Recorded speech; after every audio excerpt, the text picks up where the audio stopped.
Welcome to the Home Building Hub, your essential podcast guide to building your new home.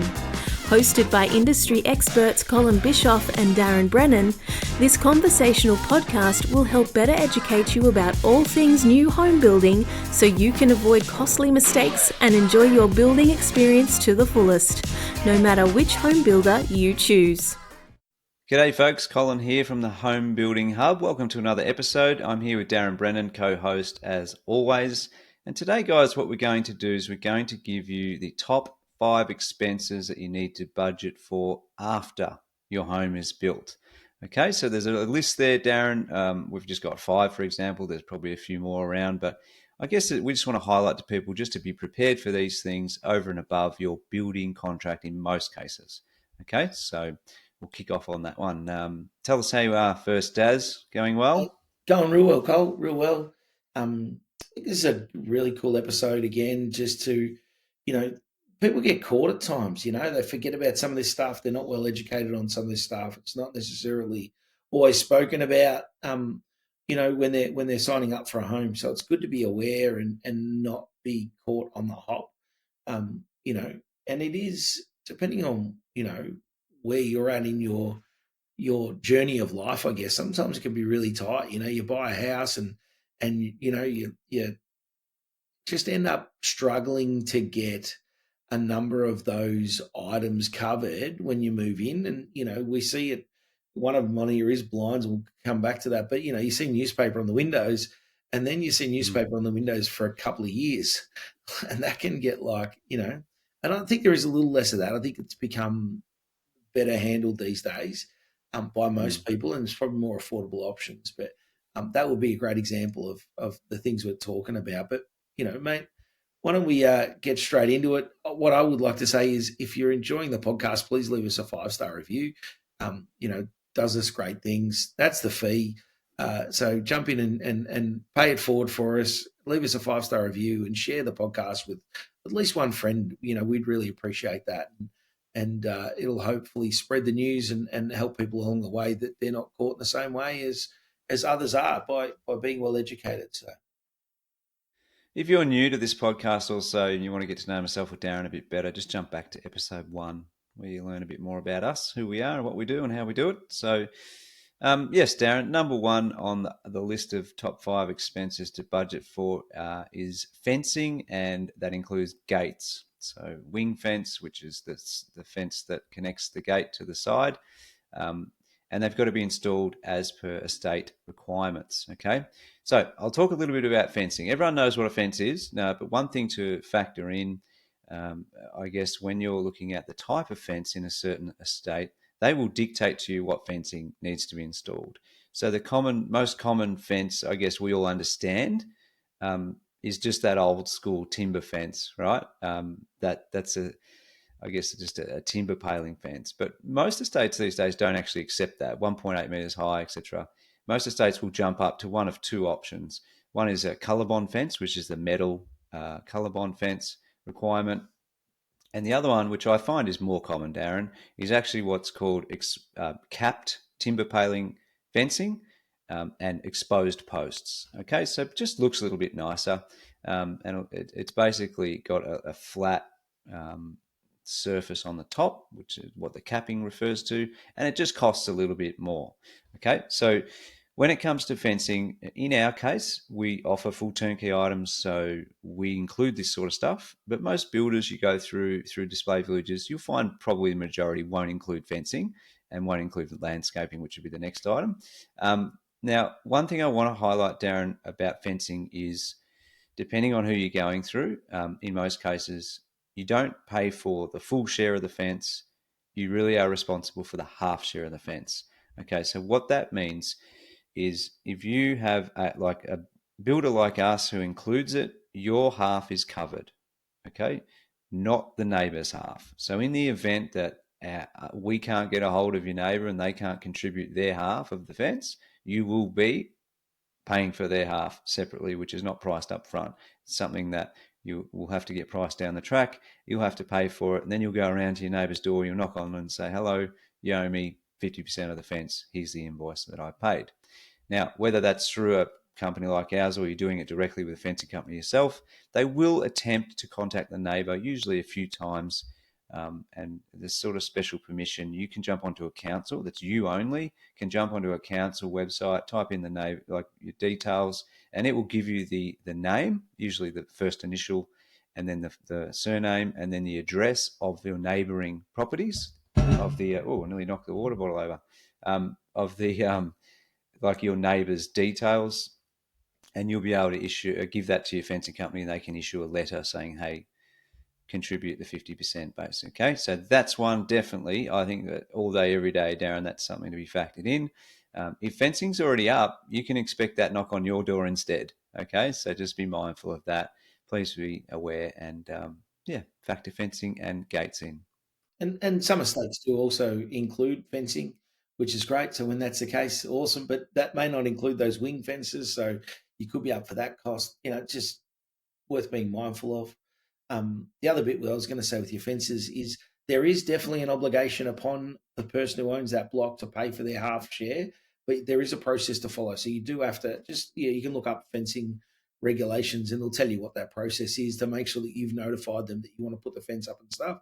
If you go and build a whole brick fence down the whole sideway of your house and they were just happy with a timber paling fence, well, you're paying for everything other than a half share of a timber paling fence, right? So you've got to be mindful of what those things look like.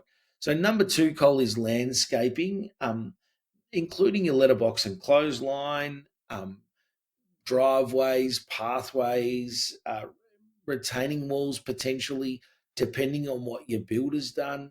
A lot of builders do include driveways, so that can be already done as part of the build cost, but then those other costs come into play. And again, if you want a landscape, I'll give you an idea here.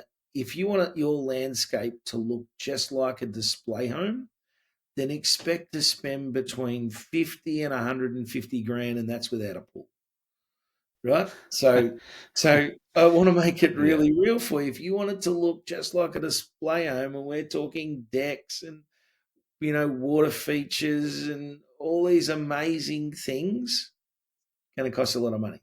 But if you're wanting to be like most people's homes and you want a landscaper to come in to do it, then you might spend anywhere between, I'm going to give you a round number of 5 to 20 grand. And then if you want to do it yourself, the same job the landscaper is going to do, and you're happy to get out there and dig the holes and lay the grass and do all those things, then you might be able to do it for as little as, $1,000 through to a few $1,000s, right? And you can still have a really nice landscape, depending on how big your yard is. So that's certainly something to factor in. A clothesline, again, some builders will include them, others won't. Some will have it as an optional extra. Likewise with the letterbox. But again, you can go to Bunnings. You can buy a letterbox, dig a hole, put some concrete in it. You've got a letterbox and a post. Pretty easy to do. And a lot of people will be able to do that themselves. Likewise with a clothesline. I installed our clothesline at our house where we are here because there was a little small one on the side of the house. We bought this place established and we didn't like how big it was. So we put one on the wall at the back of the home. And I'm not the best tradesperson out there, but we got it up and it's still standing the test of time now. So I'm pretty proud of my effort to put up a clothesline, Cole. Done well. And likewise, we'd had enough of our letterbox, so we bought a new one. I poured a little concrete slab. I worked it out to do it. You can watch YouTube videos, all that stuff, and do it yourself. We bought a really cool letterbox, and now I really love our letterbox. So that's some of those things to consider as part of those. Just on that, Darren, with landscaping, one other thing to consider is the estate requirements. Most estates will tell you what sort of plants and trees and shrubs, and not only will they tell you what fencing you can have and what height the building needs to be and all these other things, they will tell you what your landscaping plan needs to look like. So if you're going to take on the task yourself, please be mindful. You must follow what the plant and species options are within the design guidelines. But you're right, Darren, it's landscaping. I mean, I can speak on our behalf only in that sense. We include basic, and it is basic, but it's actually perfectly fine. Landscaping, it's got one little tree out the front. It's got some bark, some crushed rock, and some plants around. And then at the back, it's got crushed rock on the sides and then turf at the back with a nice bark strip with some plants along the back as well. Perfect. 99% of people are actually wrapped with that. But for those who want to go a little bit bigger and better, yeah, you can expect to pay definitely more than 10 grand, I would have thought, Darren, for something a bit nicer than that. The credit we provide is really minimal if someone wants to take it out, because of the rate that builder gets is so sharp. So you could not possibly get landscaping the way we do it for the price it can be done. So that's one of our points of difference. But I guess not worrying about that. It's not about talking about us. It's really highlighting to people, if you're going to do it yourself, follow the guidelines. If you're going to pay someone else to do it, expect to pay 10 plus, for even a fairly stock standard, sort of nice, simple, low maintenance finish. Yeah. I also did study Yeah. horticulture, Cole, and one thing I will say to people is plants do grow. So if you go to the nursery or to Bunnings or wherever and buy a small plant, understand it will grow in time. So have a read of the label. So sometimes you can save some money by buying smaller plants and they will grow. And depending on that plant, talk to the experts at the garden centre. But if you're going to put a hedge in and you're going to use a plant called a pittosporum, which most people use for making, screening hedges, well, you're better off buying it small than buying it big, because within 6 months it'll be as big as the one that you're going to pay 3 times the price for, and within a year it's probably going to be the same size. So, don't be afraid to go smaller and save some money, that knowing that in a year or two's time it's probably going to be the same size as the one that you paid 3 times as much for. What was that called? A pittosporum. Right. Sounds like you're swearing at me in another language. Well, I was, but Yeah, just quietly. Number 3, blinds. Well, to be honest, I think more and more builders these days include blinds or have an option to include blinds, which is great. Yep. But yes, as you said at the top of the episode, there's a lot of houses, thankfully less now, that have newspaper in the windows because they haven't factored in the cost of blinds, or landscaping, because they haven't got that done either. And this is the reason for this episode. So blinds are something to put in with the builder. Most of the time, the builder gives you blind options. They're probably going to be entry level. So if you go to a colour room, you can probably ask to see those and upgrade a little bit more. Blinds are not that. There are cheaper options, but they're not for a decent set of blinds. It's not the cheapest thing in the world. I would say also, in addition to blinds, whether you're getting them with the builder, where are those blinds not going? And whether you're doing the blinds yourself after handover, again, you want to know, are the wet areas, do they have privacy or frosty windows, privacy glazing or frosted windows? Because that's something that most builders won't put a blind in a bathroom, a toilet, or an ensuite. Okay, so just factor that in. Ask the question, where are my blinds going? Where are they not going? A laundry sliding door generally won't have a blind either. Depends on the builder, depends, etc. So yeah, just factor that in. Blinds is a common one, Daz. I think I think maybe getting a bit better, but some people still miss it. I think also if you've got an investment property, so you're building an investment property, there are certain regulations now that say you've got to have a certain level of blinds on windows, so you can't get away with some levels of blinds on those windows, because you've got to provide a certain level of darkness in a room, for example, so that people can sleep at night and you haven't just cheapskated it and gone something that's not going to do the job. So, there are certainly regulations there. The other bit I would say from experience is, if you're going to do them yourself, work out the really important rooms and the less important rooms, because we had quotes come in that were blowing my mind. I couldn't believe how expensive blinds were until we started to say, well, actually, this room's okay to have a roller blind, but I really want a nice, I want a nice curtain on my bedroom or in the living space. And all of a sudden we could get it to meet our budget a bit more, because otherwise we were getting quotes 3 times what we budgeted for and just going, this is crazy. Like, I never knew these things were so expensive, because we were looking for Rolls Royces on every window. Like, whereas saying, no, hold on, a bathroom, who cares? Just put a bloody roller blind on it. That'll be doing the job. So, be mindful of that, I guess. Next one would be the connections for water, electricity, gas, and internet. We did speak about this on a previous episode, but certainly take those into account. They are something that, you need to be mindful of. Those connections, one, you've got to get them there. You're going to pay a connection fee more often than not. So shop around. Again, you're going to pay different levels of rates for some of this stuff, so it's worth. There are some really good websites now that'll compare all those things for you. The government one in Victoria is really good, and I think it's through the Services app where it'll compare all the different electricity providers, for example, in your area and look at who's got the best rate to suit you. So shopping around on those things is going to be really good to try and help you understand what that's looking like. Um, Another one would be: are you going to have a fixed phone line? Do you need to have wireless? What's naked is the word I think they use for internet, or are you going to have it wired through to your home through the NBN connection? So taking those things into consideration. Does the builder actually put the line in from the street for your Telstra connection, or do you need to install that yourself? So they're questions to be asking so that you know exactly where you stand when you move into your home, so you're not getting any surprises there. Yep, pretty common one. Lucky last, I think this is no surprise, but I just want to highlight it to people. It's probably something to begin with a bit earlier than most do. Furniture and appliances, like your own furniture, your own appliances that you're going to, I guess, have a needs and a wants list, I suppose. But a lot of people, when they build a new home, the owner occupiers will have I guess, maybe an extra living room, maybe an extra bedroom than the one that you're in now that you're renting or living in. So you've got to factor in those costs for additional furniture. And again, the fridge space we talked about in the last episode, making sure the fridge fits in the space, check your drawings. But yeah, definitely factoring in the cost of things like couches and all that sort of stuff, and dining room tables, and again, you can have a needs and a wants list, but I think that's something that people maybe leave a bit late, Darren. I think you should get in a little bit earlier, probably pre-build or just at the start of the build or during it. Just start putting those into a column with some forecasted, homework expenses after doing your homework, I should say, online.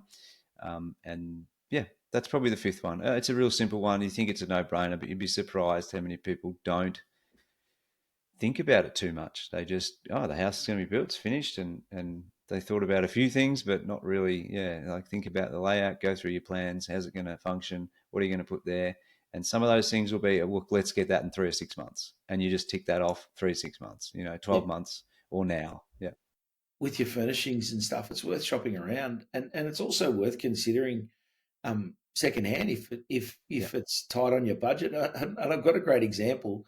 I know someone who many years ago paid $15,000 for a dining room table, and then it was still like new, sold it secondhand for $400, and it was like brand new. It was like, mate, it might as well throw the plastic over it because Wow. they just devalue so quickly some of that stuff. So they spent a fortune, beautiful, oak timber bloody dining room table and chairs, and then sold it for $400. Like, Wow. yeah, wow. The guy who bought it for $400 did real well. So 15 grand. My yeah, gosh. We have a table, Daz, same dining room table we've had for 20, nearly 20 years, I'd say. yeah. Probably 18, 17 years or so. And we actually have a new dining set sitting in the garage waiting for the next For the house. new house. Yeah, nice. Because when my daughter was growing up, we just knew she was going to create absolute carnage on the dining room table with arts and crafts and glue and paint, and so it's been been loved. It's a beautiful table, but it needs to be stripped back and stained. But again, we paid a bit for it, and I think someone who could be happily wanting to strip it back and just restain it, they have a beautiful table again. So Absolutely. yeah, trash and treasure, isn't it? That's what they say. True, So true, true, true. awesome. Well, guys, thank you again for listening.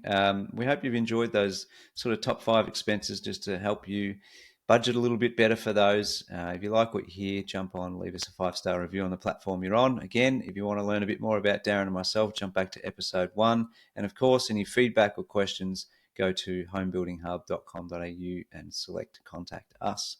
Other than that, we'll see you on the next one. Good on you. Thanks, Cole. Good on you guys. Cheers. Thanks for listening to the Home Building Hub. As part of the podcast, we have to be a little careful to cover ourselves on a legal standpoint. So we do have a disclaimer. Whilst we're all about providing value to you, this podcast should not be considered legal or financial advice. It does contain general information only, and you should seek out independent professional advice on your own personal situation before you make any legal or financial decisions.